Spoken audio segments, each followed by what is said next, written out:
مسئلہ توسل پر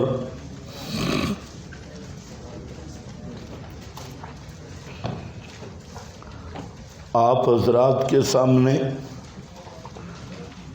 بعض مبادیات بیان کر دیے گئے۔ توسل مشروع اور توسل غیر مشروع۔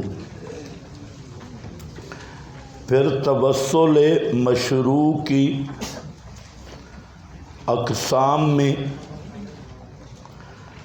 توسل باسماء اللہ کی 3 صورتیں بیان ہو گئیں، اور توسل بالایمان والعمل صالح، اس کی بھی آپ کے سامنے 2 صورتیں بیان ہوئیں۔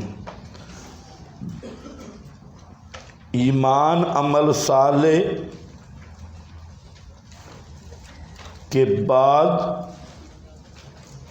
دعا مانگنا یا ایمان عمل صالح کا حوالہ دے کر دعا مانگنا۔ تیسرا توسل مشروع ہے، زندہ آدمی سے دعا کروانا، اور یہ زندہ آدمی یعنی توسل المومن الی اللہ بدعائے اخیہ المؤمن، مومن سے دعا کروانا۔ اس کی 2 صورتیں ہیں۔ اپنے سے مقام میں بڑا ہے اس سے بھی دعا کروا سکتے ہیں، اور درجے میں کم ہے اس سے بھی دعا کروا سکتے ہیں۔ اس پر آپ کے پاس دلیل نمبر 1 ہے، قالوا یا ابانا استغفر لنا ذنوبنا انا کنا خاطئین۔ کہا انہوں نے، اے ہمارے باپ، استغفر لنا ذنوبنا، ہمارے گناہوں کے لیے استغفار کرو، بے شک تھے ہم خطا کار۔ قال سوف استغفر لکم ربی انہ هو الغفور الرحیم، میں ان قریب استغفار کروں گا تمہارے لیے اپنے رب سے، بے شک وہ رب غفور رحیم ہے۔ طرز استدلال یہ ہے کہ اولاد یعقوب نے حضرت یعقوب سے استغفار کی درخواست کی اور انہوں نے اس کو قبول کیا۔ اس سے پتہ چلا کہ زندہ آدمی کے سے دعا کروانا یہ جائز ہے، اور یہ بھی ایک صورت ہے توسل فی الدعا کی۔ اسی طرح یستغفرون للذین آمنوا، یہ آیت واضح نہیں ہے دعا کروانے پر، لیکن اس سے دعا کرنے کا ثبوت موجود ہے کہ حملۃ العرش ملائکہ مومنین کے لیے دعائیں کرتے ہیں، ان سے درخواست نہیں کی گئی دعا کی، لیکن وہ دعائیں کرتے ہیں۔ تو اس لحاظ سے یہ یہاں لایا گیا کہ ان کی دعا کرنا مومن کے حق میں یہ نافع ہے۔ اسی طرح والذین جاءوا، دلیل نمبر 3، تو یہاں پر اللہ تعالیٰ نے فرمایا جو ان کے بعد آئے ہیں مہاجرین و انصار کے، بعد میں آنے والے، وہ کیا کہتے ہیں؟ ربنا اغفر لنا ولاخواننا الذین سبقونا بالایمان۔ یہاں پر بھی غور کرنا ہے کہ دعا کا ثبوت ہے، استدعاء بالدعا نہیں ہے۔ تو ایک لحاظ سے یہ دلالت ہوگی کہ وہ مومن کے حق میں دعا کرتے ہیں تو دوسرے کا دعا کرنا کسی کے حق میں اس کا ثبوت ہے، لیکن درخواست دعا نہیں ہے۔ ان کی دعا پر مزہ کی گئی ہے۔ یہ دونوں باتیں ذہن میں رکھو، زندہ سے دعا کروانا امر دیگر ہے، اور کسی کا کسی کے لیے دعا کرنا امر دیگر ہے۔ تو یہاں نفس استغفار للغیر کا ثبوت ہو رہا ہے اور استدعاء بالدعا کا ثبوت نہیں، لیکن صرف دوسرے کی استغفار کا ثبوت یہاں سے ہو جاتا ہے۔ تو اس لحاظ سے یہ دلیل بنے گی بے دعائے اخیہ المومن۔ اسی طرح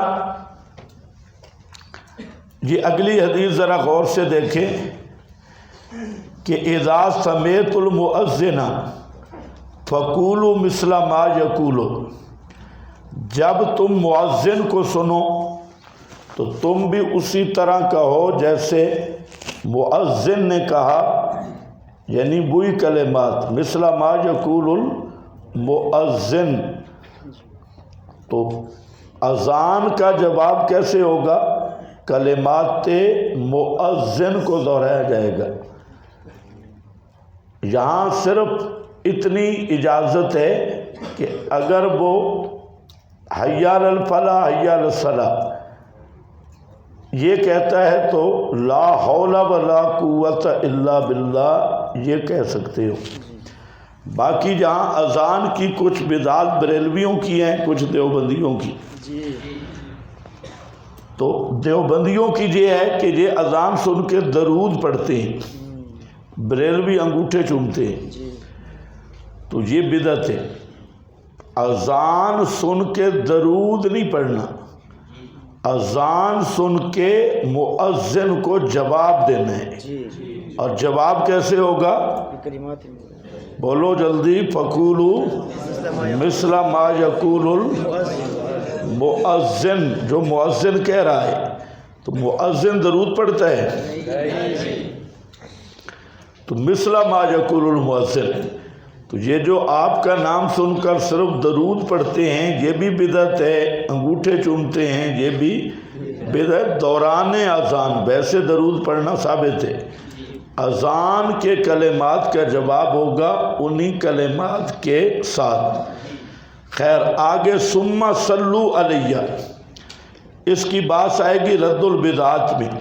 بریلویوں نے یہاں صلاۃ والسلام نکالا ہے کہ پھر مجھ پہ تم درود پڑھو، فإنہ من صلی علیہ صلاۃً صلی اللہ علیہ بہا عشرہ، جس نے مجھ پہ درود پڑھا اللہ اس پر 10 دفعہ رحمت کرے گا۔ ثم صلی اللہ علیہ الوسیلہ، پھر تم سوال کرو اللہ سے مانگو میرے لیے وسیلہ۔ یہ وسیلہ کیا ہے؟ مکان مرتفع۔ کیا ہے؟ مکان مرتفع۔ اللہ سے مانگو میرے لیے بلند جگہ۔ یہ خیال کرو جہاں پر لوگ دھوکہ دیتے ہیں کہ اللہ سے میرے وسیلے سے مانگو، یہ میرے وسیلے سے مانگو یا میرے لیے وسیلہ مانگو؟ یہ وسیلہ جنت کا مکان ہے، تو میرے لیے وسیلہ مکان کی دعا کرو۔ فَإِنَّهَا مَنْزِلَةٌ فِي الْجَنَّةِ، یہ وسیلہ جنت میں ایک مکان ہے۔ لا تنبغی لعبد من عباد اللہ، یہ کسی بھی بندے کے لیے صحیح نہیں ہے۔ یہ لا تنبغی الا لعبد، یہ ایک کسی بندے کو ملے گا۔ وَأَرْجُو أَنْ أَكُونَ أَنَا ہوگا، مجھے امید ہے کہ وہ میں ہوں گا۔ فَمَنْ سَأَلَ لِيَ الْوَسِيلَةَ، جس نے میرے لیے وسیلہ مانگا، حلت لہ الشفاعہ، اس کے لیے شفاعت حلال ہوگی، جائز ہوگی، یعنی مستحق ہوگا شفاعت کا۔ تو اس میں کیا ہے کہ نبی پاک صلی اللہ علیہ وسلم امت کو حکم کر رہے ہیں کہ میرے لیے دعا کرنی ہے، یا امت کو آپ حکم دے رہے ہیں میرے لیے دعا کرنی ہے۔ اور اسی طرح جو درود ہے، امت نبی کے حق میں دعا مانگتی ہے، درود دعا ہے، اور دعا امت ہی مانگتا ہے نبی کے لیے۔ اسی طرح اذان کا وسیلہ یہ دعا ہے، اور یہ امت ہی مانگتا ہے کس کے لیے؟ بولو شاباش، کس کے لیے؟ نبی کے لیے۔ تو پیغمبر کریم امت کو کہہ رہے ہیں کہ میرے لیے دعا کرو۔ تو اس سے ثابت کیا ہوا کہ چھوٹے آدمی سے بھی دعا کروانا یہ ثابت اور جائز ہے۔ آپ کا مرتبہ بہت بلند ہے، لیکن امت کو آپ فرما رہے ہیں کہ میرے حق میں دعا کرو۔ تو یہ دعا المومن، یہ اس سے وسیلہ بالکل ثابت ہو گیا، یہ وسیلہ درود سے بھی اور اس مؤذن کی اس اذان والی حدیث سے بھی۔ اس کے ساتھ ہے حضرت عمر رضی اللہ تعالیٰ عنہ۔ یہ اس لیے میں آپ کو پہلو بتا رہا ہوں، اس کو بیان کرو، کیونکہ لوگوں نے کیا مشہور کر رکھا ہے، یہ وسیلہ مانتے ہی نہیں، اور آپ کے مولوی بھی وسیلہ بیان کرتے ہی نہیں۔ تو وسیلہ بیان کرو، لوگوں کو بتاؤ مشروع کیا ہے، غیر مشروع کیا ہے، کون سا وسیلہ آپ نے بتایا ہے اور کس وسیلے کو مٹایا ہے۔ تو اس کو بیان کرو گے تو لوگوں کی آنکھیں کھلے گی۔ تو اس لیے اگلا ہے ان عمر، حضرت عمر رضی اللہ تعالی عنہ سے فرماتے ہیں ان استاذن النبی صلی اللہ علیہ وسلم فی العمرہ، حضرت عمر نے نبی پاک صلی اللہ علیہ وسلم سے اجازت لی عمرہ پہ جانے کے لیے۔ فقال اے اخی، اے میرے بھائی، اشرکنا فی دعائے کا، مجھے بھی ہمیں بھی اپنی دعاؤں میں یاد رکھو، ولا تنسنا، ہمیں نہ بھولنا۔ یہ سنن ترمذی ہے۔ تو اے میرے چھوٹے بھائی، ہمیں بھی شریک کرو اپنی دعاؤں میں۔ تو نبی پاک صلی اللہ علیہ وسلم نے حضرت عمر سے دعا کی درخواست کی۔ تو دعا توسل بدعاء الحی، توسل بدعاء المومن، اس سے بالکل واضح ہے۔ اسی طرح اگلی حدیث ہے عکاشہ بن محصن کی، اس میں یہ آ رہا ہے کہ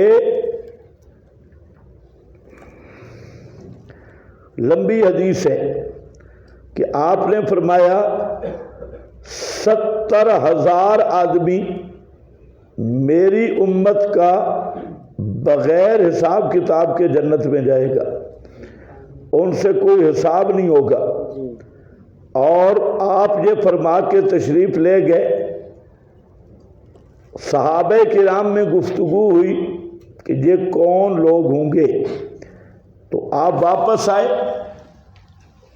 تو فقیل ہؤلاء امتک، کہا گیا یہ آپ کی امت ہے، وما ہؤلاء 70 الفا يدخلون الجنت بغیر حساب، فتفرق الناس فلم يبين لهم فتذاکر اصحاب النبی، اصحاب نبی نے اس کا پر مذاکرہ کیا، اس سے تکرار حدیث ثابت ہوا، تکرار علم۔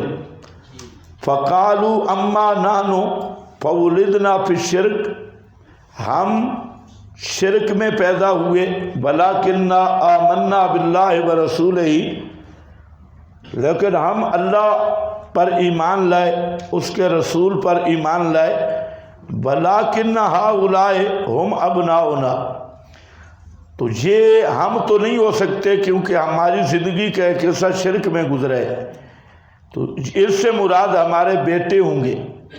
آپ کو جب یہ بات پہنچی فقالہم الذین، آپ نے فرمایا یہ جو بغیر حساب کتاب کے جائیں گے یہ کون لوگ ہوں گے؟ یہ توحید کے اعلیٰ مرتبے پہ فائز ہوں گے۔ ہم الذین لا یتطیرون، یہ وہ لوگ ہوں گے جو بدفعلی نہیں لیتے ہوں گے۔ ولا یسترکون، اور دموں کے پیچھے بھی نہیں پڑے ہوں گے۔ یسترکون ایک ہے رقیہ، ایک یہاں سین تا، یہ اس میں زیادت معانی ہے کہ دموں کے پیچھے پڑنا۔ رقیہ فی نفسی جائز ہے، لیکن ہر بات دم کے پیچھے پڑ جانا تو یہاں یسترکون ہے۔ تھوڑی کوئی بات ہو دم کرو جی، تھوڑی دم، تو یہ دموں والے نہیں ہوں گے۔ طلب رقیہ اس کے پیچھے نہیں پڑیں گے۔ بلا یکتبون، اور یہ داغ نہیں لگوائیں گے۔ تو داغ سے بھی مراد ہے کہ ضرورت سے زائد، یعنی داغوں کے پیچھے نہیں پڑیں گے۔ وَعَلَىٰ رَبِّهِمْ يَتَوَكَّلُونَ، اور اپنے رب ہی پر بھروسہ کریں گے۔ اشکال کا جواب میں نے دے دیا۔ توکل بعد استعمال الاسباب، تو پھر منع کیوں کیا؟ منع مبالغہ سے کیا ہے کہ اسباب میں مبالغہ نہیں ہوگا، اس میں نہ دموں میں مبالغہ ہوگا اور نہ یہ داغ لگانے میں، اور بدفعلی بالکل نہیں ہوگی۔ تو لا یتطیرون وہ تو سرے سے منع ہے۔ تو مطلب ہے توہمات سے بچیں گے اور اپنے رب ہی پر بھروسہ رکھیں گے۔ فقام عکاشہ، عکاشہ بن محصن کھڑے ہوئے۔ فقال امنہم انا یا رسول اللہ، کیا میں ان میں سے ہوں؟ قال نعم، عکاشہ کا مقصد تھا دعا کروانا، تو نام فقام آخر فقال امنہم انا، فقال سبقک بہا عکاشہ، عکاشہ تجھ سے سبقت لے گیا۔ تو یہ حدیث کیوں آئی ہے؟ میں نے آپ کو بتایا کہ حضرت عکاشہ کا مقصد تھا دعا کروانا، تو یہ دعا کروانا جائز ہے۔ اسی طرح انس بن مالک کی حدیث ہے کہ ایک آدمی داخل ہوا جمعہ کے دن من باب، رسول اللہ کے منبر کے سامنے والے دروازے سے قائم یخطب، آپ کھڑے ہو کر خطبہ دے رہے تھے۔ فاستقبل رسول اللہ صلی اللہ علیہ وسلم قائما فقال یا رسول اللہ ہلکت المواشی وانقطعت السبل فادعوا اللہ یغیثنا، اس نے کہا یا رسول اللہ جانور مر گئے، راستے منقطع ہو گئے، اسباب ختم ہو گئے، فادعوا اللہ، پس اللہ سے دعا کرو کہ اللہ ہمیں بارش دے۔ قال فرفع رسول اللہ صلی اللہ علیہ وسلم یدیہ، آپ نے ہاتھ بلند کیے اور دعا مانگی۔ اور آگے حدیث میں ہے کہ صحابہ کرام کہتے ہیں کہ آپ منبر سے اترے ہی تھے کہ بارش شروع ہو گئی، تو پورا ہفتہ بارش رہی۔ اگلے جمعے پہ پھر بزرگ کھڑا ہوا، بھوئی تھا یا کوئی تھا، تو اس نے یہی کہا کہ اب تو ہر چیز ختم ہو گئی، اتنی بارش ہوئی۔ تو آپ نے منبر پہ دعا کی، اور صحابہ کہتے ہیں کہ ہم جب جمعہ پڑھ کے نکلے تو آسمان پہ بادلوں کا ایک ٹکڑا بھی نظر نہیں آتا تھا، سارے بادل گئے۔ تو دونوں واقعات میں مسئلہ کیا ہے کہ صحابہ نے آپ سے دعا کروائی۔ اس کو نوٹ کرو، ابھی جب جنگ شروع ہوگی تو مسئلہ گڑبڑ ہوگا۔ ابھی جنگ نہیں، ابھی آپ کو اپنا مذہب بتا رہا ہوں کہ تمہارا مذہب کیا ہے توسل کے بارے میں۔ تو کیا کہا صحابی نے؟ ادعو اللہ۔ اس پر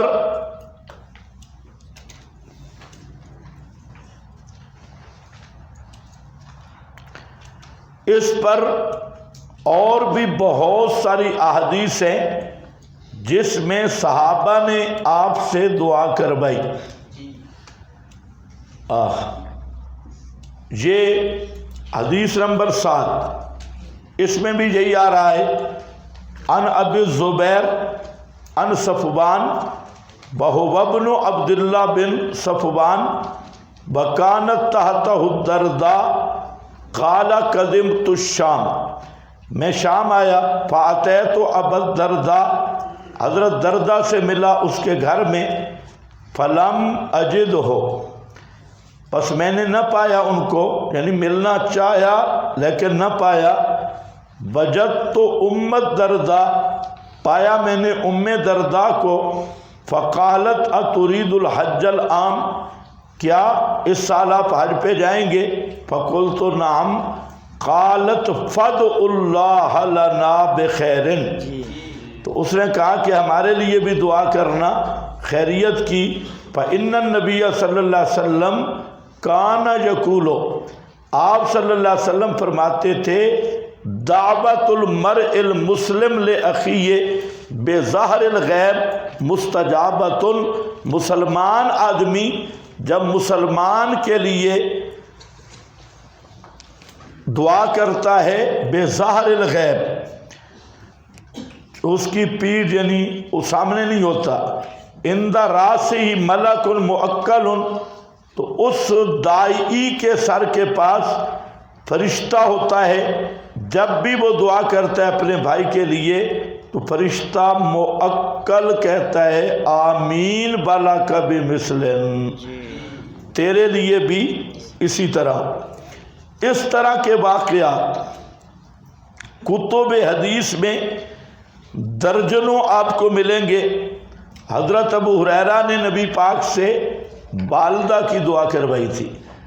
اور بہت سارے واقعات ہیں کہ زندگی میں صحابہ کرام علیہم الرضوان کوئی مسئلہ بھی ہوتا تو نبی پاک علیہ السلام سے دعا کرواتے تھے. میری طرف توجہ ہے، زندگی میں آپ سے دعا کرواتے تھے، اس کو یہاں رکھو. اور اس پہ 20 احادیث موجود ہیں، مختلف مقامات. آپ بخاری مسلم اٹھا کے بیٹھ جائیں، آپ کو درجنوں احادیث مل سکتی ہیں کہ کئی ایسے معاملات ہوئے کہ صحابہ کرام نے آپ سے دعا کروائی، آپ نے دعا کی. تو یہ تبسل بدعاء اخیہ المومن یا تبسل بدعاء الحی المومن، یہ بالکل صحیح ہے اور یہ تبسل بھی مشروع ہے.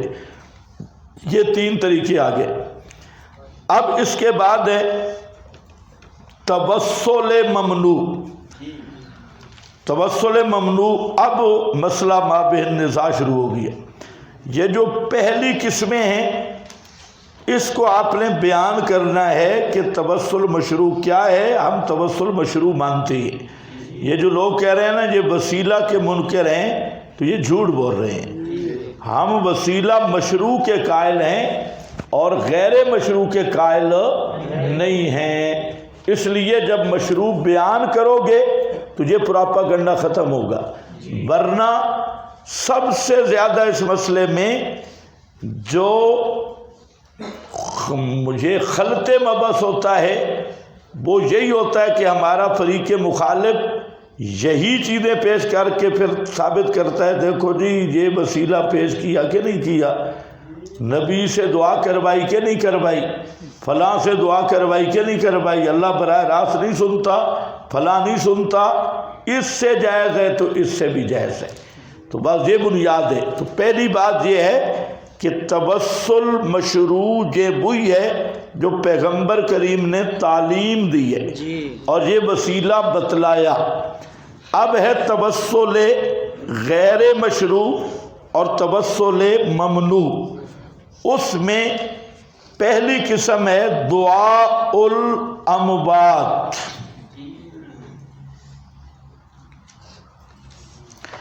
اموات کا لفظ جو لکھا ہے یہ چونکہ اکثر ہوتی یہ مردوں کی پکار ہے، ورنہ یہ تخصیص نہیں ہے، دعا الاموات والاحیاء بھی بے شک ہو۔ اچھا اب ذرا میری بات ایک سمجھ لیں، جتنے سمجھدار بیٹھے ہیں وہ ذرا توجہ فرمائیں۔ توسل اس میں دو شکیں آئیں گی، ایک شک ہے مردوں کو یا غائبین کو پکارنا بایمانہ کہ عشق مریضی، کہ میرے مریض کو شفا عطا کر دے، میری مشکل حل کر دے، میری حاجت پوری کر دے، ایک یہ صورت ہے۔ اور ایک صورت یہ ہے کہ قبر پہ جا کے استشفاء دعا کی درخواست کرنا، استشفاء کا معنی دعا کی درخواست کرنا، عند القبر، قبر کے پاس جا کر دعا کی درخواست کرنا، اس کو سمجھو۔ پہلی قسم جو پکار تھی عشق مریضی، اکشف انی کربتی، یہ شرک کیوں تھی؟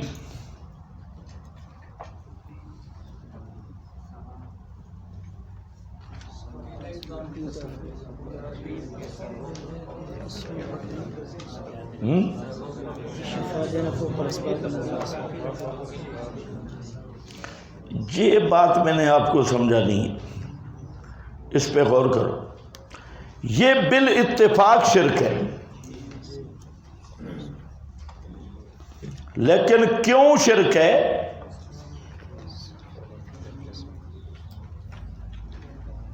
کہ اس میں ایک تو تصرف ما فوق الاسباب کا عقیدہ ہے، اور دوسرا سما ما فوق الاسباب کا۔ تو یہ کیا بنے گا؟ شرک۔ اب قبر پہ جا کے کہنا ادعو اللہ، تو یہ کیا بنے گا؟ یہ کیا بنے گا؟ شرک۔ کیوں؟ وہی علت ہے، وہی علت ہے جو پہلے کی علت ہے۔ اچھا اب اس میں آپ کی ساری کتابوں میں فرق لکھا ہوا ہے، میں نے بھی جان بوجھ کے یہاں فرق لکھا ہے کہ آپ کی سب کتابوں میں آپ کو بات بتا دیتا ہوں پوری، آگے جس کی جو دل چاہے پڑھے۔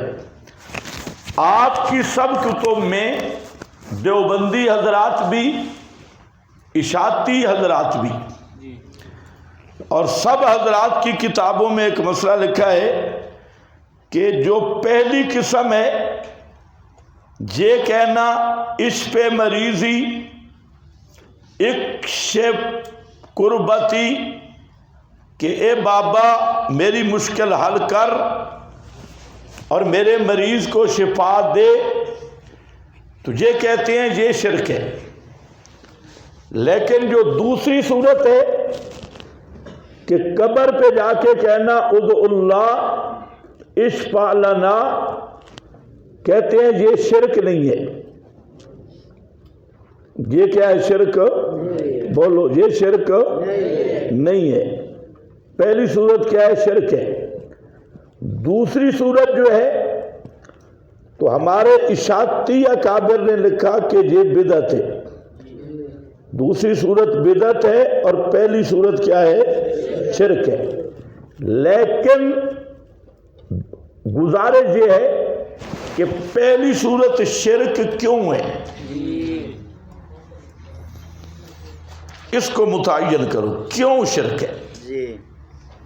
میں نے آپ کو بتا دیا، اقامت البرہان میں بھی لکھا ہے کہ بدعت ہے۔ حضرت مولانا عبد الغنی جاجروی رحمہ اللہ کی کتاب مقدمہ توحید دوسری جلد میں بھی یہی بات لکھی ہے کہ قبر سے سفارش کرانا کیا ہے؟ بدعت ہے۔ اور اسی طرح روح المعانی اور اسی طرح ماجدی کا حوالہ بھی میں نے دیا تھا کہ وہ کیا فرما رہے ہیں کہ یہ بدعت ہے. تو یہ بات میں ذرا بعد میں کرتا ہوں، لیکن مولانا حسین علی کہتے ہیں کہ یہ شرک ہے. کون؟ مولانا حسین علی. کون؟ مولانا حسین علی. اشاعتی نہیں کہتے، مولانا حسین علی صاحب کہتے ہیں کہ یہ کیا ہے؟ شرک ہے. اب میں آپ کے سامنے مسئلہ رکھ رہا ہوں اور اپنا جو ہمیں سمجھ آیا وہ بھی میں آپ کو بیان کر رہا ہوں کہ ہمارے نزدیک پہلی صورت اس پہ مریضی اکشف قربتی حب جب ولدن بیٹا دے، مصیبت دور کر. ہمارے نزدیک یہ بھی شرک ہے، اور قبر پہ جا کے کہنا کہ ادعو اللہ اشفع لنا، یہ بھی شرک ہے. دونوں شرک ہے، دونوں کی علت ایک ہے، اور علت دونوں کی تسلط غیبی، چاہے تصرف ما فوق الاسباب ہو، چاہے سما ما فوق الاسباب ہو. مرنے کے بعد اسباب نہیں. اب جب قبر پہ جا کے کہے یا پاکستان میں کھڑا ہو کے کہے کہ اشفع لنا ادعو اللہ، ہمارے لیے دعا کرو، تو کس عقیدے سے کرے گا کہ سنتے ہیں؟ تو جب سما ما فوق الاسباب نہیں سننے کے، اور یہ کہہ رہا ہے سنتے ہیں، تو کیا بنے گا؟ کیا بنے گا؟ مجھے بولو کیا بنے گا؟ مشرک. لیکن آپ کے مولوی شرک نہیں کہتے. تو اصل بات یہ کہ اگر سما ہونا تو پھر جیسے زندہ سے دعا کروانا صحیح ہے، مردہ سے بھی صحیح ہے. یہ بات میری اچھی طرح سمجھو.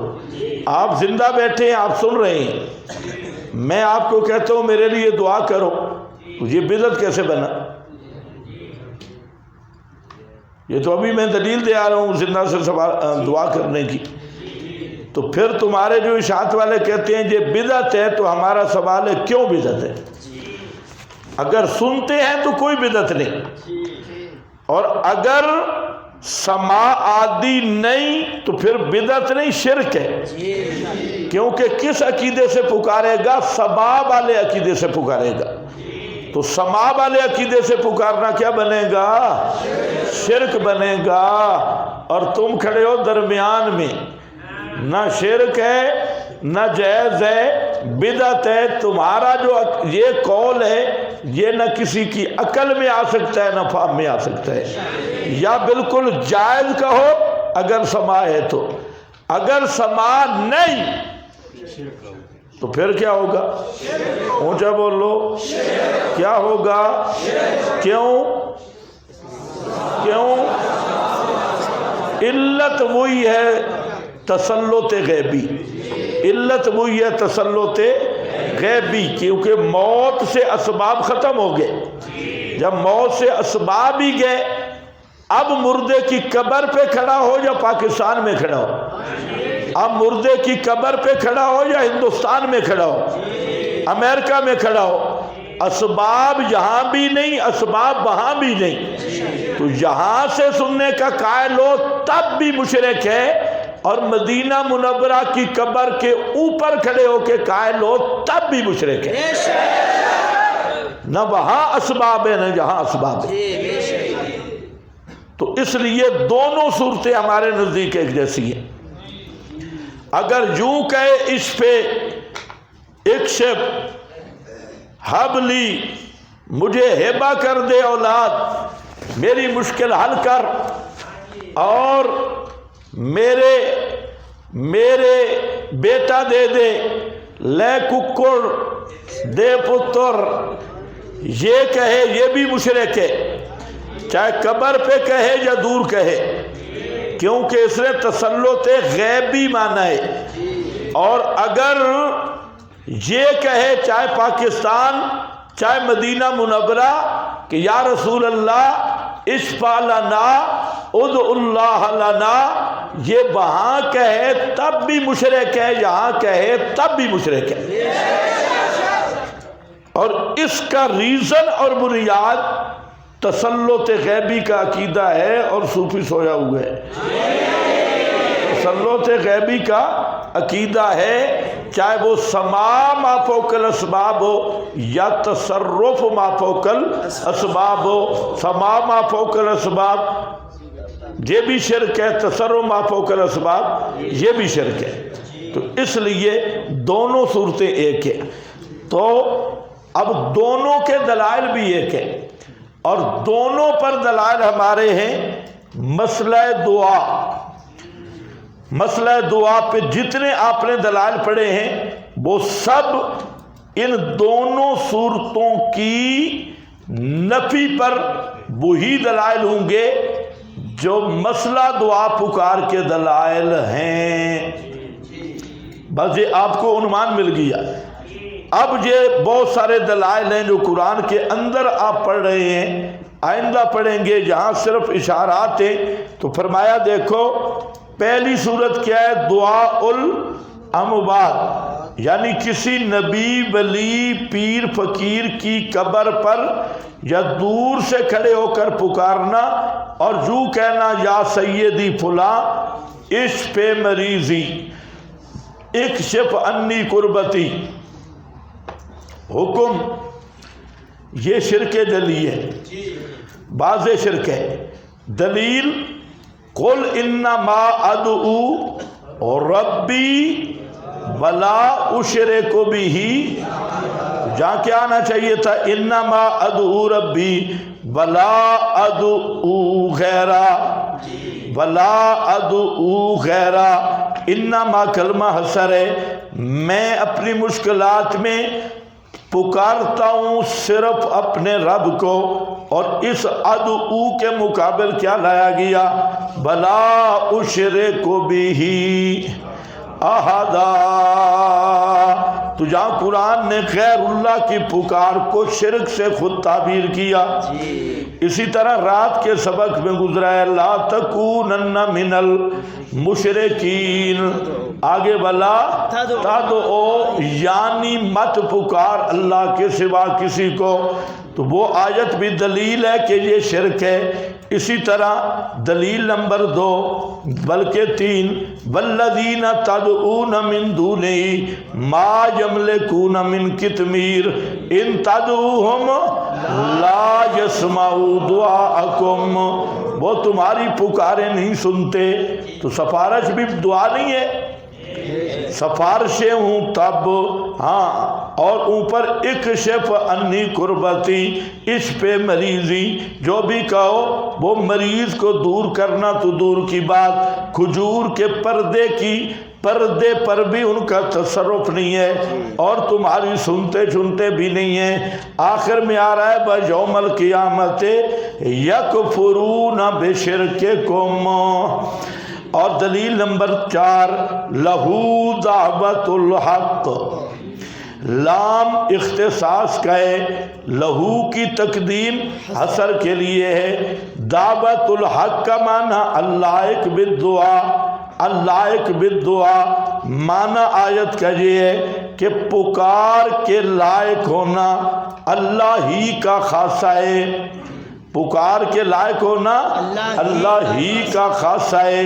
والذین یدعون من دونہ، اللہ یہ اب اثر آ گیا، اللہ ہی کا خاصہ ہے اور کسی کوئی پکار کے لائق نہیں۔ اب نئی اس پہ دلیل آ رہی ہے والذین یدعون من دونہ، اللہ کے سوا جن کو پکارتی ہیں لا یستجیبون لہم بشیء، نہیں استجابت کر سکتے ان کے لیے کسی چیز کی مگر جیسے ہاتھ پھیلانے والا ہو اپنے طرف پانی کے تاکہ پہنچ جائے پانی اس کے منہ کو، بما ہوا بے بالغی، نہیں پہنچنے والا وہ پانی اس کے منہ کو، بما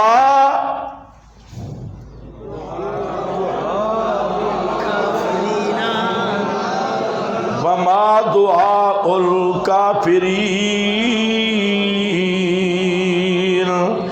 الا فی ضلال، نہیں پکار کس کی؟ کافروں کی۔ یہ کون کافر ہے؟ یہ جو غیر اللہ کو پکار رہا ہے یہی کافر ہے، نہیں پکار کافروں کی، الا فی ضلال۔ دلیل نمبر 4، ومن اضل ممن یدعو من دون اللہ، پڑھ چکے ہیں آیت۔ دلیل نمبر 5، وَإِذَا رَأَى الَّذِينَ أَشْرَكُوا شُرَكَاءَهُمْ قَالُوا رَبَّنَا هَؤُلَاءِ شُرَكَاؤُنَا الَّذِينَ كُنَّا نَدْعُو مِن دُونِكَ، یہ بھی پڑھ چکے ہیں۔ آگے دلیل نمبر 6، نُرَدُّ عَلَىٰ أَعْقَابِنَا، نُرَدُّ یہ بھی انعام میں پڑھا ہے۔ میں نے کہا تھا کہ ہدایت کے بعد غیر اللہ کو پکارے تو مرتد ہے، نردو، غیر اللہ کو پکارو تو کیا ہے؟ نردو علی اعقابنا، ہدایت کے بعد غیر اللہ کو پکارنے والا مرتد ہے۔ ہاں تو یہ اب اس کا تعلق میں نے سمجھانا تھا، کس کے ساتھ ہے یہ تعلق؟ مسئلہ شرک فی الدعا کے ساتھ، شرک فی الدعا۔ اس میں دیوبندی، اشاعتی، پنج پیری، پنجابی یہ سارے متفق ہیں اس مسئلے میں، بریلوی اور شیعہ سے یہ اختلاف ہے۔ دیوبندیوں کی ساری اقسام وہ البتہ ایک قسم نہیں متفق، سرفراز خان والے دیوبندی ہمارے ساتھ ہیں، لیکن کراچی والے اور چکوال والے، لاہور والے اور یہ اور جو ہیں پٹھانوں کا تو مجھے نہیں پتا، تو یہ شیاطین اس مسئلے کو بھی فروع کہتی ہیں، اس مسئلہ کو بھی فروع سمجھتے ہیں، کہتے ہیں نہیں نہیں یہ کچھ بھی نہیں۔ ہاں بلکہ وہ جو آپ کا مظلوم شہید ہوا ہے وہ نعرے لگا رہا تھا لبیک یا محمد، لبیک یا محمد۔ او کھوتی کے بچے، یہ کون سا نعرہ ہے؟ یا محمد کہنے سے تو قرآن نے منع کیا ہے، لا تجعلوا، تو لا تقولوا یا محمد، ابن عباس نے منع کیا۔ کوئی ادب والا شاگرد اپنے استاد کو نام لے کے نہیں بلاتا،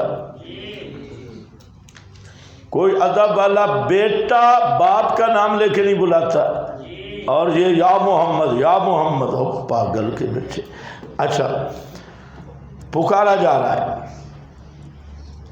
تو سنو بات، حکم آ گیا، آگے کسی غائب یا مردہ کو غیب دان یا سمیع سمجھ کر سفارش کے لیے پکارنا، یہ مٹا دو، یہ صحیح نہیں ہے۔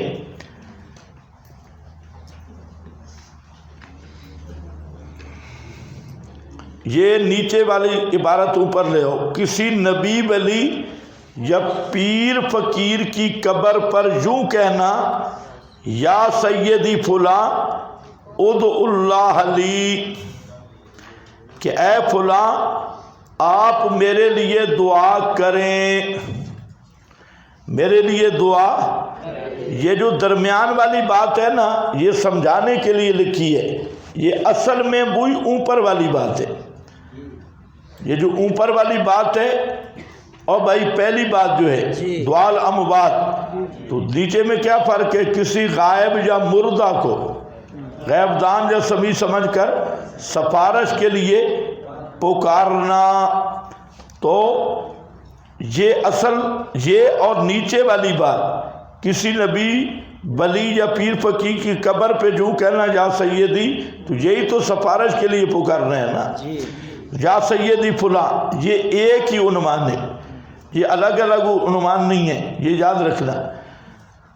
تھوڑا سا جان بوجھ کے میں نے فرق کیا ہے، وہ میں سمجھاتا ہوں۔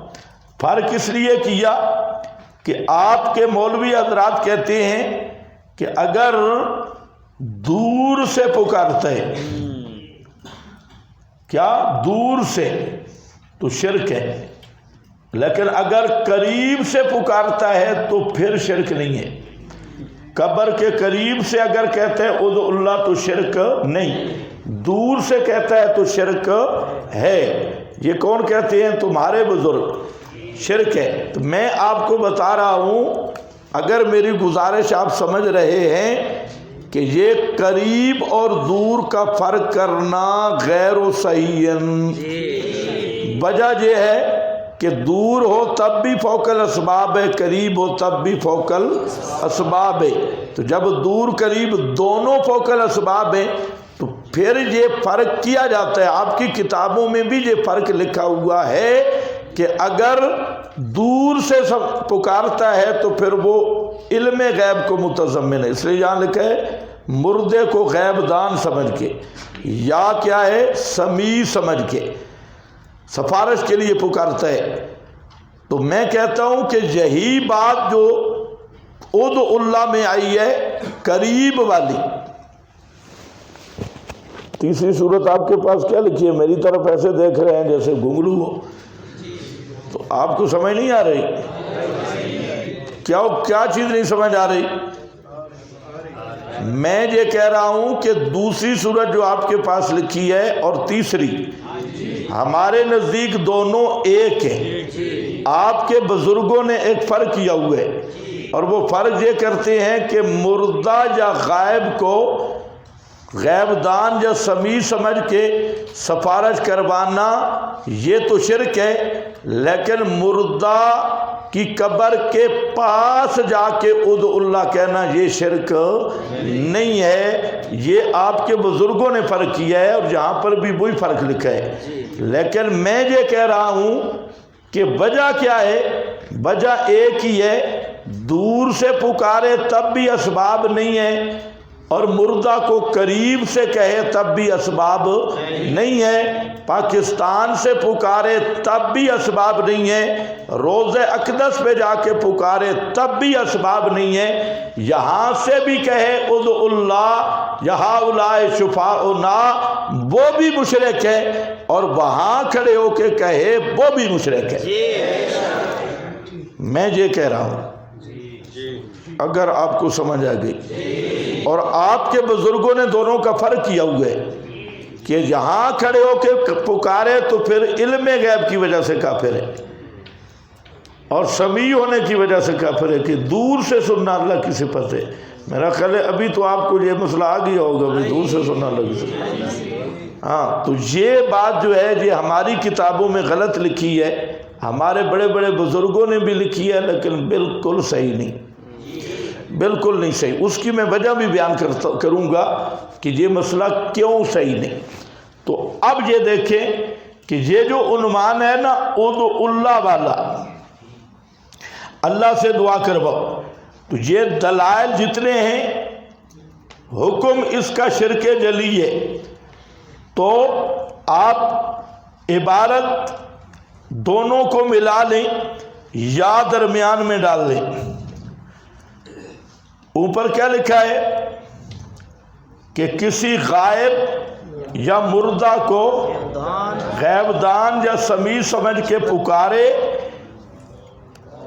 سفارش کے لیے پکارتا ہے، یا کسی نبی ولی یا پیر فقیر کی قبر پر جو کہتا ہے یا سیدی یا فلاں ادعو اللہ، دونوں کا حکم عندنا شرک جلی ہے۔ اور بعض حضرات کے نزدیک دوسری شرک ہے، اس کا حکم ہے بدعت۔ بدعت تو یاد رکھو، بدعت اور شرک میں کوئی تناقض نہیں ہے۔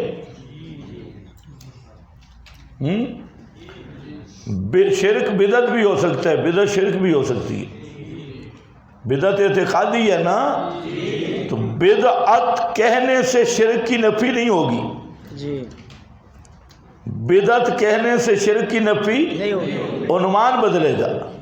یہ اضافی فائدہ ہے، میری طرف توجہ کر کے سن لو۔ جن عبارتوں میں بدعت آیا پہلے اسلاف کی، وہ شرک کے منافی نہیں ہے، تو ایک لحاظ سے یہ بدعت ہے، اور چونکہ بدعت اعتقادی ہے تو اس لیے یہ شرک ہے، جی تو کوئی مسئلہ نہیں۔ ان بزرگ، پرانے بزرگ ہمارے ساتھ تھے، جو نئے بزرگ ہیں نا ان کو سمجھانا ہوگا۔ ہاں جی یہ کہتے ہیں بدعت ہے، شرک نہیں۔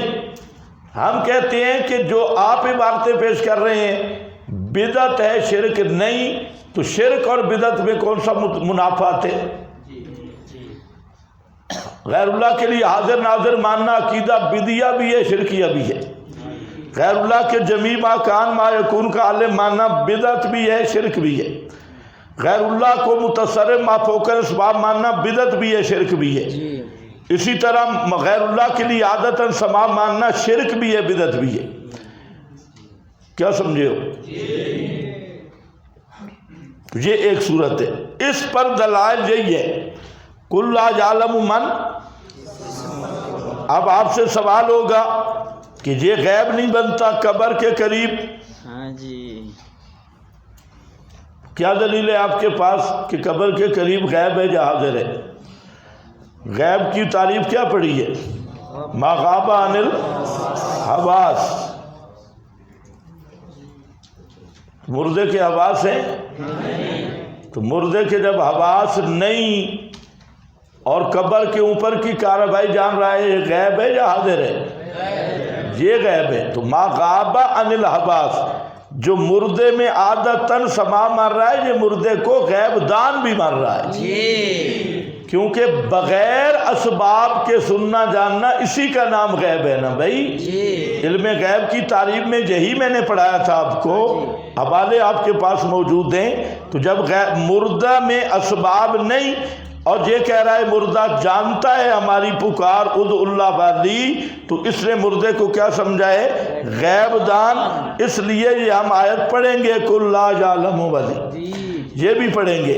اسی طرح ایک خاص آیت میں نے آپ کو بتائی تھی، لا علم لنا انکا انتا، وہاں میں نے ایک بات کی تھی اگر آپ کے ذہن میں، میں نے کہا کہ لا علم لنا کی علت ہے انکا انتا علام الغیوب، اور وہاں میں نے آپ کے سامنے سارے حوالے پیش کیے تھے کہ اس کا جو اصل معنی ہے وہ کیا ہے؟ لا علم لنا بعد وفاتنا، تو معلوم ہوتا ہے وفات کے بعد دنیا کا حال یہ غیب ہے، تو انکا انت علام الغیوب، اس لیے علت بن رہی ہے کہ غیب جاننے والا صرف تو ہے۔ تو وہ آیت خاص کر بھی نص کرتی ہے کہ موت کے بعد دنیا کے احوال جاننا کیا ہے؟ غیب ہے۔ تو اس لیے یہ دلیل اس لحاظ سے بنے گی، کل لا یعلم والی بھی، عنده مفاتیح الغیب والی بھی، یوم یجمع اللہ الرسل والی بھی،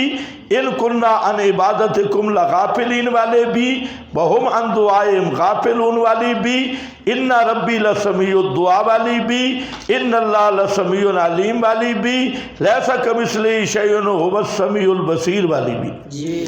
یہ ساری یہ 39 آیت کھڑی ہے قرآن میں، 39 آیت جو یہ حسن ثابت کر رہی ہے کہ بغیر اسباب کے سننا اللہ کا خاص ہے۔ علم غیب والی آیات بھی ساتھ ملا، تو قبر سے سفارش کرانا یا دور سے کہنا دونوں میں کوئی فرق نہیں، وہاں بھی اسباب نہیں جہاں بھی اسباب نہیں ہے، اور بغیر اسباب والا جہاں بھی غیب ہے وہاں بھی غیب ہے۔ سمجھ گئے میری بات؟ ہاں، اسی طرح اب مسئلہ پھر ایک سمجھ لو، یعبدون پر بھی میں نے عرض کیا تھا، یعبدون اگر مسئلہ الہ سمجھ آیا تو یہ مسئلہ آپ کو سمجھ آ جائے گا۔ وہ کہتے ہیں جی ہم تو سفارش کراتے ہیں، عبادت تو نہیں کرتے، ہم تو عبادت نہیں کرتے، ہم تو ادعو اللہ کہتی ہے، تو دعا کرواتے ہیں عبادت نہیں کرتے۔ بریلوی کہتے ہیں ہم تو پکارتے ہیں عبادت نہیں کرتے، یہ کہتے ہیں ہم تو سفارش کرواتے ہیں عبادت نہیں کرتے، لیکن ہم پھر پوچھیں گے عبادت نام کس چیز کا ہے؟ پھر ادھر ہی آنا ہوگا، عبادت کس چیز کا نام ہے؟ پھر آئے گا، ہم کہتے ہیں جب آپ سفارش کراتے ہیں کس عقیدے سے کراتے ہیں؟ سنتے ہیں یا نہیں؟ اگر سنتے ہیں تو تسلط مانا ان میں وہی سمیع ما فوق الاسباب، تو سمیع ما فوق الاسباب مان کے پکارنا، اسی کا نام عبادت ہے نا بھائی؟ ہاؤلائے شفاؤنا، سما کے عقیدے سے پکارنا ہے تو یعبدون آئے گا، پھر اسی کا نام عبادت ہے، نہیں تو عبادت کا معنی متعین کرو۔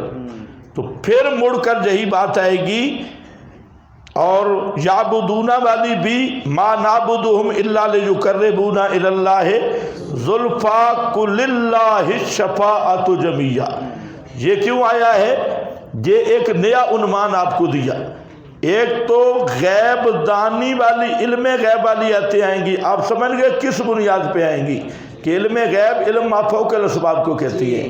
موت سے اسباب منقطع ہو گئے، اب بیٹے کے لیے پکارے یا سفارش کے لیے پکارے، یہ مردے کو غیب دان سمجھ رہا ہے، لفظ کہے یا نہ کہے۔ ایک دوسرا آئیں گی سمیع والی آیات، 39 آیتیں جس میں صفت سمیع اللہ تعالیٰ کے لیے بطور حصر آئی، اور اس کا فرق آپ بارہا پڑھ چکے ہیں کہ یہ حصر باعتبار ما فوق الاسباب کیے، اور یہ وہی مسئلہ الہ۔ تو جب وہ سنتے نہیں تو سفارش کیا کریں گے؟ جب سنتے نہیں تو سفارش کیا کریں گے؟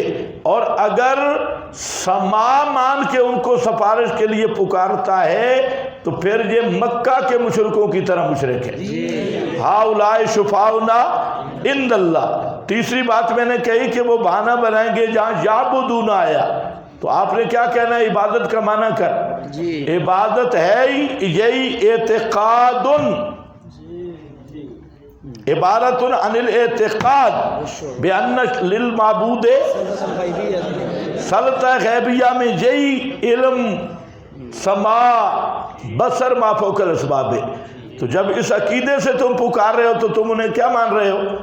معبود مانا ہے نا، لفظ نہیں کہے۔ لفظ تو بریلوی بھی نہیں کہتے معبود کا، وہ بھی تو ایک شیف کہہ رہے ہیں کہ یہ ہمارا وسیلہ ہے، تم بھی کہہ رہے ہو ہمارا وسیلہ، عقیدہ دونوں کہے کہ۔ اب ہے اور عنوان، یہ عنوان کے ساری آیتیں جمع کر لو، میری طرف توجہ کرو۔ شفاعت کے متعلق نصوص قاطعہ موجود ہیں کہ شفاعت بالاذن ہوگی، شفاعت بالاذن ہوگی، اور اذن کب ملے گا؟ قیامت کے دن۔ اور شفاعت کے لیے 4 قسم کے اذن ضروری ہے۔ شفیع کے لیے بھی اذن، مشفوع لہو جس کے لیے سفارش کی اس کے لیے بھی اذن،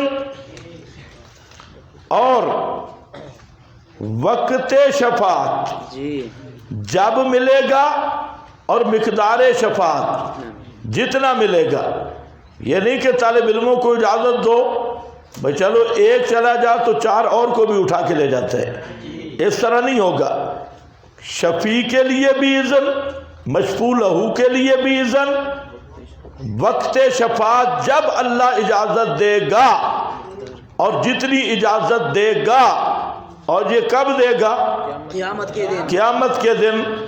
موت کے بعد کوئی للڑ اذن ثابت کرے تو شفاعت اذنی بنے گی، اور اگر شفاعت اذنی نہیں تو یہ کیا بنے گی؟ شفاعت کاریہ بنے گی، اور شفاعت اذنی کے مقابل شفاعت کاریہ ہے۔ تو ہم کہتے ہیں اذن ہے تو ثابت کرو، دلیل لاؤ کہ اللہ نے مردوں کو اذن دے رکھا ہے شفاعت کرنے کا، اس پہ دلیل لاؤ۔ شفاعت کا اذن ہوگا قیامت کے دن، اب قبروں سے استشفاء کروانا یہ شفاعت بلا اذن ہے، اور شفاعت بلا اذن یہ مشرکوں والا شفاعت کا نظریہ ہے، یہ علیہ السلام کا نظریہ نہیں۔ لہذا اب جو قبر سے سفارش کرائے وہ مشرک ہوگا، اور اس پہ ساری ایتیں آئیں گی شفاعت والی، شفاعت والی بنیاد سمجھ آ گئی آپ کو میری؟ اس لیے یہاں قل اللہ الشفاعۃ جمیعا کہ ساری شفاعت کے اختیارات اللہ کے پاس ہے۔ لا یشفع عندہ الا باذنہ، اللہ کے ہاں کوئی بھی من ذا الذی یشفع عندہ الا باذنہ، ہے کون بغیر اذن کے شفاعت کرنے والا؟ اور میں نے آپ کو بتایا کہ اذن کب ملے گا؟ اب اذن مل چکا ہے، اس پہ دلیل لو، نہیں تجھے شفاعت کیا ہوگی بلا اذن۔ تو بغیر اذن والی شفاعت وہ صرف بدعت نہیں، وہ شرک بھی ہے، وہ صرف بدعت نہیں، وہ کیا ہے؟ شرک بھی ہے، بدعت بھی ہے، شرک بھی ہے، بدعت بھی ہے۔ چلو دونوں ہو گئے۔ یہ ہے طریقہ دلائل۔ اگر جو سمجھدار ہے میرا خیال ہے پورا نقشہ سامنے آ جائے گا کہ دلائل تین طرح کے آپ استشفاء پر دے سکتے ہیں، تین طرح کے۔ علم غیب کی نفی والی آیات بھی، طریقہ میں نے بتلا دیا، سمیع اور سماع کی نفی والی بھی۔ سمیع میں دونوں پہلو لے کہ ما فوق الاسباب سننا اللہ کی شان ہے، اللہ کی شان ہے، غیر کو ما فوق الاسباب سمیع ماننا یہ کیا بنے گا؟ شرک بنے گا۔ اب موت سے جب اسباب منقطع ہیں تو یہ مردے کے سماعت کا عقیدہ کیا ہوگا؟ شرک۔ تو اب جب اس عقیدے سے پکار رہا ہے، یہ سنتا ہے، تو یہ کیا بنے گا؟ بولو، مشرک۔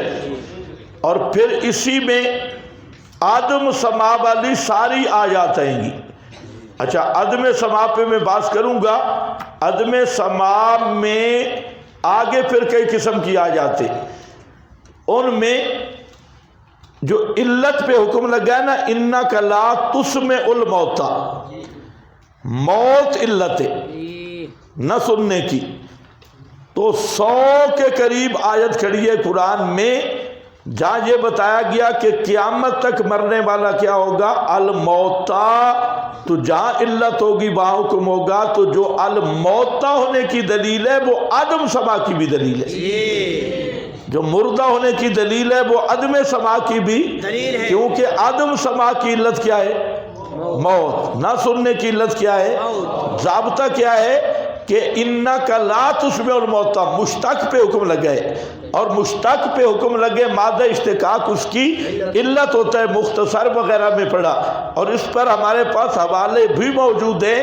تو جہاں موت ہوگی وہاں عدم سماع ہوگا۔ تو اب جتنی آیات ہیں کہ اللہ قیامت کے دن مردوں کو زندہ کرے گا، قیامت تک قبر والے مردہ ہیں، تو وہ ساری آیات عدم سماع اموات کی بھی دلیلیں ہوں گی۔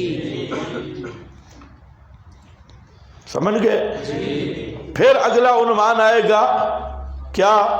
قل اللہ الشفاعۃ جمیعا۔ اچھا، ہم عن دعائہم غافلون جہاں بھی لگے گا، لا یسمع دعاکم جہاں بھی لگے گا، نہیں سنتے، ان کننا عن عبادتکم لغافلین جہاں بھی لگے گا، سفارش کے، کیونکہ بنیاد اور دار و مدار سماع ہے۔ تو عدم سماع کی یہ آیات بھی آئیں گی، وہ آیات بھی آئیں گی۔ تو یہ تقریباً کم از کم یہ آپ کے پاس 150 آیت بن رہی ہے استشفاء کے مقابل۔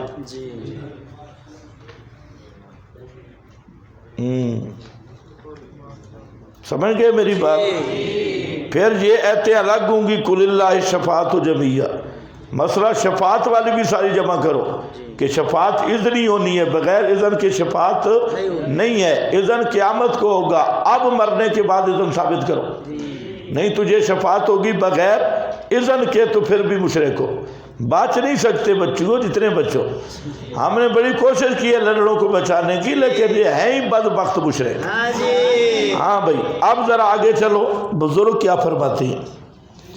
ہم نے مسئلہ حل کر دیا قرآن سے، بزرگ جدھر مرضی جائیں، ہم نے اکیلا جانا ہے، بزرگوں نے بھی اکیلا جانا ہے، لیکن بزرگ بھی بڑے ہمارے ساتھ ہیں۔ اب ذرا سنو، دلیل منزلذی بھی آیا ہوئے۔ اب آؤ، یہ تو ہے ہمارے دلائل، دلائل کے عنوانات۔ مناظرہ میں سارے دلائل پیش نہیں ہوتے، یہ ذہن میں رکھو۔ ہر عنوان سے آپ صرف 5 ایتیں منتخب کریں،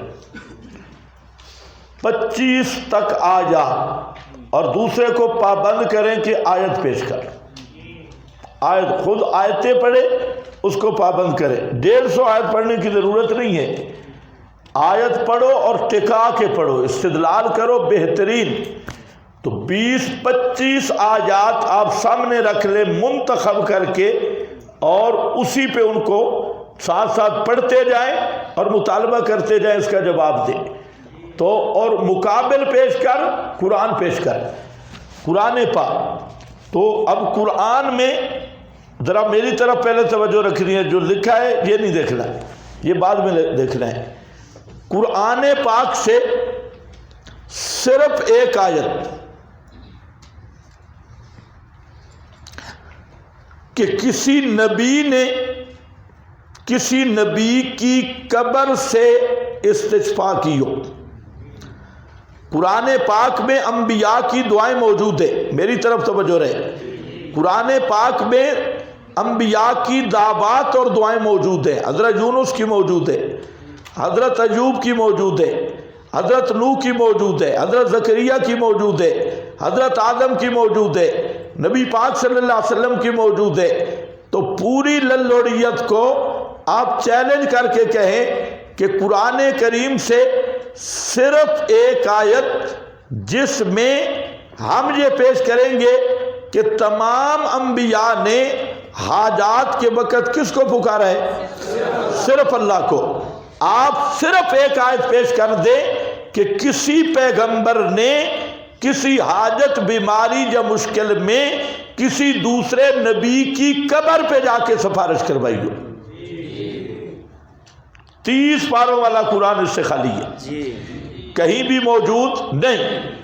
نمبر 2، کوئی ایک آیت پیش کر دے کہ کسی صالح مومن نے انبیاء کے صحابہ میں سے مومنین کے قرآن نے واقعات بیان کیے، اصحاب کہف کا واقعہ بیان کیا، حبیب نجار کا واقعہ بیان کیا، رجل مومن کا واقعہ بیان کیا، مجاہدین طالوت کا واقعہ بیان کیا، اولو الالباب کی دعائیں ذکر کی، اللہ نے اہل ایمان کی دعائیں قرآن میں ذکر کی، جو سب اس پہ ہیں کہ جس کو بھی مصیبت پڑی اس نے کس کو پکارا ہے؟ براہ راست اللہ کو۔ آپ صرف ایک آیت لائیں، صرف ایک آیت کہ کسی مومن کو ضرورت پڑی ہو اور وہ کسی نبی ولی کی قبر پہ گیا ہو، ادعو اللہ لی اشفع لنا، اس نے کسی نبی ولی کی قبر سے سفارش کروائی ہو۔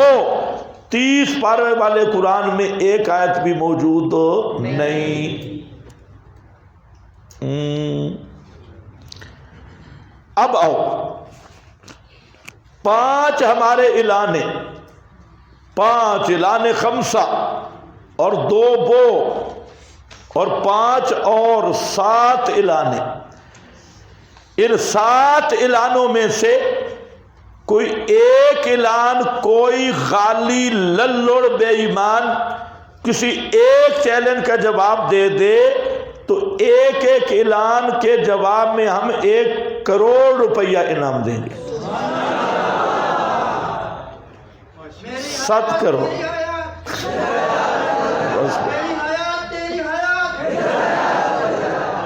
7 کروڑ کا انعام ہے۔ 7 اعلان ہے۔ شروع جہاں سے ہوئے، جہاں ہر جگہ پہ یہ بک بک لکھنی ہوگی کہ ہمارے پاس قرآن نہیں ہے، قرآن سے یتیم ہو کر۔ اب سنو، جہاں 5 اعلان۔ نمبر 1 کہ نبی کریم صلی اللہ علیہ وسلم کی قبر انور سے استشفاء کرانا قرآن میں صرف نبی پاک کی اب بات کر رہا ہوں، نبی کریم علیہ السلام کی قبر انور سے استشفاء کی درخواست کرنا یہ کسی آیت میں موجود نہیں، جی قرآن میں موجود نہیں، 30 پاروں میں موجود نہیں کہ آپ کی قبر سے جا کے ادعو اللہ کہو، آپ کی قبر انور پہ جا کے استشفاء کرواؤ، درخواست شفاعت کرو۔ 30 پاروں والے قرآن میں یہ مضمون موجود نہیں ہے۔ نمبر 2، نبی کریم صلی اللہ علیہ وسلم کی قولاً فعلاً تقریراً ایک بھی باسند صحیح حدیث ایسی نہیں جس میں آپ نے فرمایا ہو کہ میری وفات کے بعد میری قبر پہ آ کے کہنا ادعو اللہ، مجھ سے سفارش کروانا اور مجھ سے دعائیں کروانا پیغمبر کریم کی نہ تقریری حدیث ہے، نہ قولی ہے، نہ فعلی کسی حدیث میں موجود ہے۔ یہ 2۔ اور نمبر 3، قولاً تقریراً سمجھ گئے ہو نا؟ ہاں، آپ کے پاس لکھا بھی ہے کہ قولاً کا مطلب ہے کہ حضرت نے خود اپنی زبان مبارک سے یہ مسئلہ بیان فرمایا ہو۔ فعلاً کا مطلب ہے کہ نبی علیہ السلام نے ایسا کیا ہو، پہلے انبیاء کی بھی قبریں تھیں۔ نمبر 3، تقریراً کا مطلب یہ ہے کہ آپ کے سامنے کسی نبی کی قبر سے صحابہ نے سفارش کروائی ہو اور آپ نے اس کو باقی رکھا ہو، یہ تقریری حدیث ہے۔ ہم کہتے ہیں یہ ہمارا دوسرا اعلان ہے، دوسرا نہیں بلکہ چوتھا اعلان ہے، یہ بھی موجود نہیں ہے۔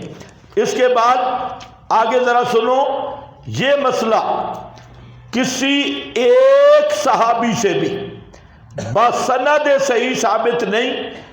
ایک صحابی بسند صحیح کہ وفات کے بعد نبی کریم علیہ السلام کی قبر انور پہ جا کے اس نے استشفاء کروائی ہو، دعا کروائی ہو، کوئی ایک بھی صحابی سے ثابت بولو، ایک بھی صحابی سے بسند صحیح ثابت نہیں ہے۔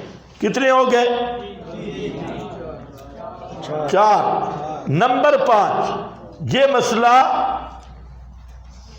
4 اماموں میں سے امام اعظم امام ابو حنیفہ، امام شافعی، امام مالک، امام احمد بن حنبل، یہ چاروں ائمہ ان میں سے کسی ایک امام نے بھی نہیں کہا کہ وفات کے بعد نبی کریم علیہ السلام کی قبر پہ جا کے استشفاء صوفی سو نہیں، ہاں دعا کی درخواست کرو۔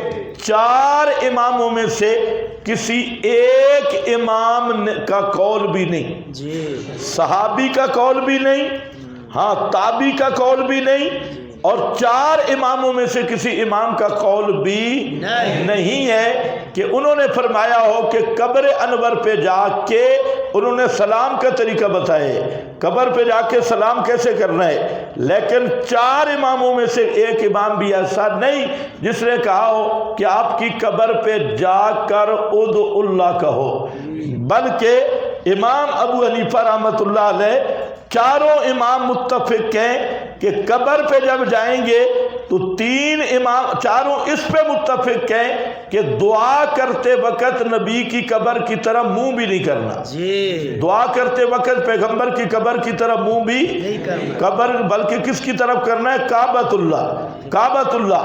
اور وہاں جب کعبۃ اللہ کی طرف منہ ہوتا ہے تو قبر کو پیٹھ ہوتی ہے، قبر کو پیٹھ ہوتی ہے، کعبہ کی طرف منہ ہوتا ہے، تو اس لیے یاد رکھ لو۔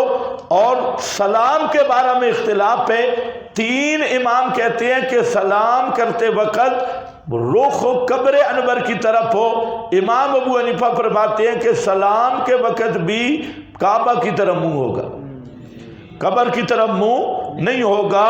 تو 4 اماموں میں سے کوئی امام بھی اس کا قائل نہیں ہے۔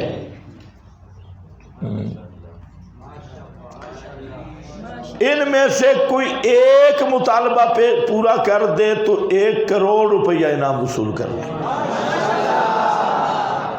لائے قرآن سے، لائے حدیث سے، لائے صحابہ سے بسند صحیح، لائے ائمہ اربعہ سے بسند صحیح. جھوٹ موٹ وہ ہم اس کا جائزہ لے لیتی ہیں جو جھوٹ انہوں نے بولے. بس اب ذرا خیال کرنا کہ اس کے بعد ہم چلتے ہیں. دلائل ہم نے دے دیے. اب ایک آیت جو وہ پیش کرتے ہیں، ہمارے دلائل مکمل، چیلنج بھی مکمل. اب ہم ان کے دلائل کا جائزہ لیتے ہیں کہ وہ کیا کہتی ہیں. آیت نکالو قرآن سے. بلو انہم،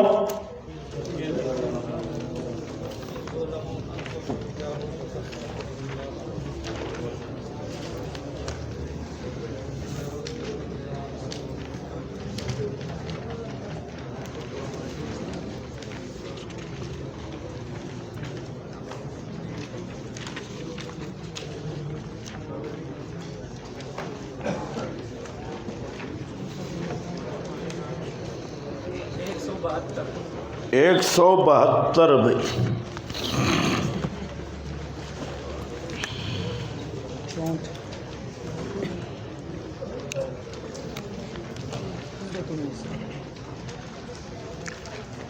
ہاں جی دیکھو. بلو انہم اذ ظلموا انفسہم جاؤوک فاستغفر اللہ واستغفر لهم الرسول لوجدوا اللہ توابا رحیما. اب ذرا باتیں موٹی سی چند سمجھو. پہلی بات یہ ہے کہ للڑ برادری اس آیت سے بریلوی بھی، دیوبندی حضرات بھی اور شیعہ بھی، تینوں نے استدلال کیا ہے استشفاء پر. ڈاکٹر طاہر القادری اور مولانا سرفراز اور خمینی تینوں نے استدلال کیا. رافضی بریلوی للڑ ایک پلیٹ فارم پہ. اب اس سے کیا ہے، میری طرف دیکھو. استدلال کیا کیا کہ اس آیت میں ہے کہ تم اپنی جانوں پہ ظلم کرو تو نبی پاک کے پاس آؤ اور استغفار کرواؤ تو گناہ معاف ہوں گی.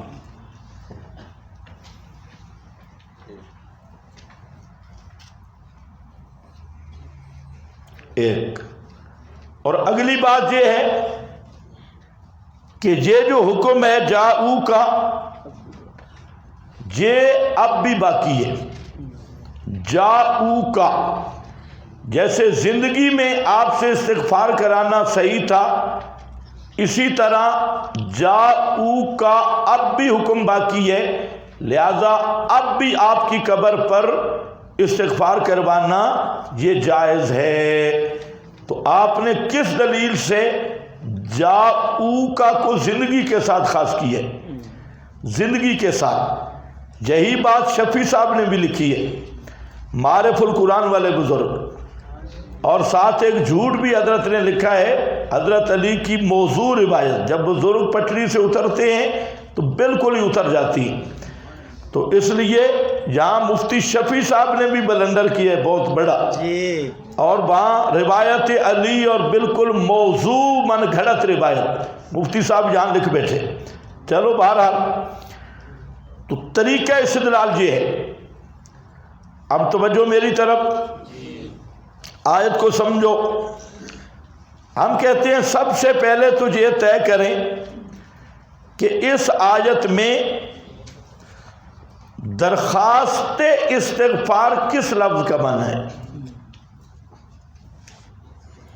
اندر دیکھو ہے کوئی؟ درخواست استغفار کس لفظ کا معنی ہے کہ آپ ہمارے لیے استغفار کریں، ہے؟ اندر دیکھو، معنی کرو، بلو انہم اذ ظلموا انفسہم جاؤوک فاستغفروا اللہ واستغفر لہم الرسول، وہ اللہ سے معافی مانگے اور ان کے لیے رسول استغفار کرے، تو رسول استغفار کرے تو صحیح ہے، لیکن اس میں ہے کہ آپ رسول کو کہیں کہ ادعو اللہ نہیں جی، استغفر لنا اشفع لنا، نہیں بھائی ثابت تم نے کیا کرنا ہے؟ میری باتوں پہ توجہ کرو، تم نے ثابت یہ کرنا ہے کہ موت کے بعد درخواست کرنی جائز ہے، جی، تو جہاں درخواست ہے صحیح، نہیں جی، جس کو سمجھ آئے ذرا ہاتھ کھڑا کرے۔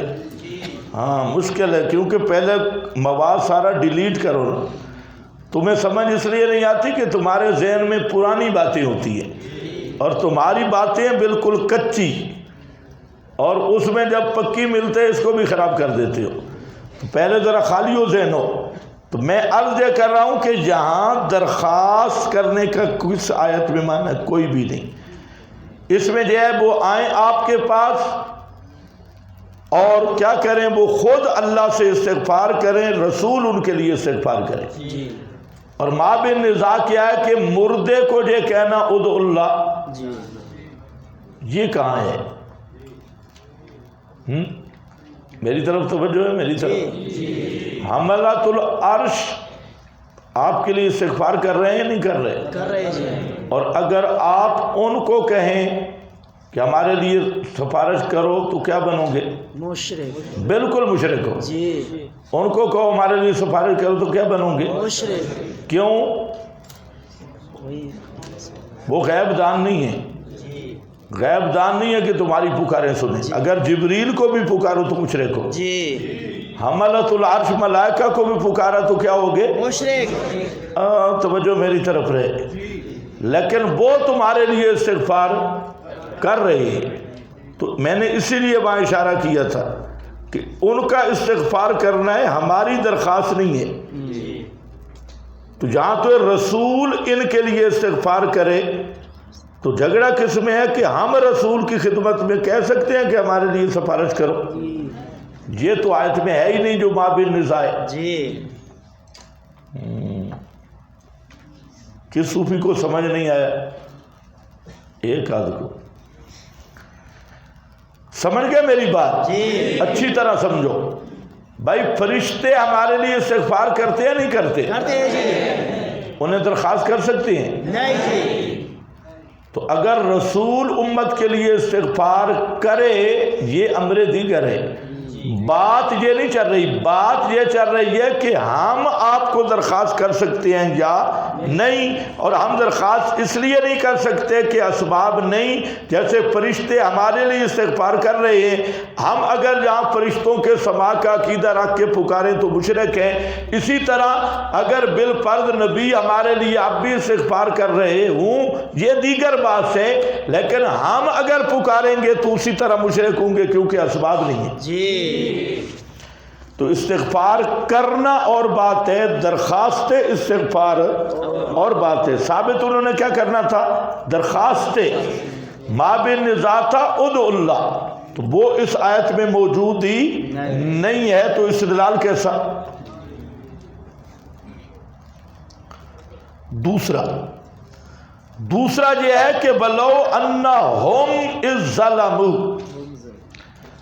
ہم کہتے ہیں للڑو بریل رو رافضیو، آیت تم نے پڑھی ہے بلو انہم، جی، ہمارا سوال ہے ضمیر میں آنا چاہتے ہو یا نہیں؟ جی، اگر ضمیر میں آؤ تو پھر استدلال کرو، اگر بلو انہم کے مرجع میں تم نہیں تو پھر شرم کرو۔ جی، یہ کس کے لیے بلو انہم اذ، اور وہ ظلموا کون ہے؟ یتحاکمون الی الطاغوت، وہ ظالم منافق جو آپ کو فیصل نہیں مانتے، طاغوت کو فیصل مان کے ظلم کرتے اپنی جانوں پہ، تو ہم کہتے ہیں تم کون ہو تو تم وہی، لیکن مانتے ہو یا نہیں مانتے؟ اگر بلو انہم ہم ضمیر کا مرجع وہی طاغوتی منافق ہے، ان تینوں پارٹیوں کو ہم کہتے ہیں تم اس میں داخل ہو یا نہیں۔ اگر ہو تو مزہ چس آ گیا، کیونکہ تم نے اپنے کافر منافق ہونے پر خود ہی مور ثبت کر دی، اور اگر نہیں تو اس لال کیسا شرم کرو۔ ہوم میں تم نہیں ہو اور استغفار میں داخل ہو، استغفار کی درخواست کے لیے بھی ہوم میں آنا پڑے گا۔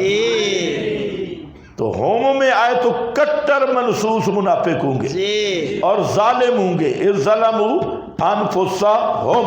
سمجھ گئے میری بات یا نہیں سمجھے؟ سمجھ گئے، اچھی طرح سمجھو۔ تیسرا، اب جو اصل دار و مدار رکھا اور جہالت کا ارتکاب کیا، اور وہ یہ ہے کہ یہ حکم اب بھی باقی ہے، جاؤ کا، یہ حکم اب بھی باقی ہے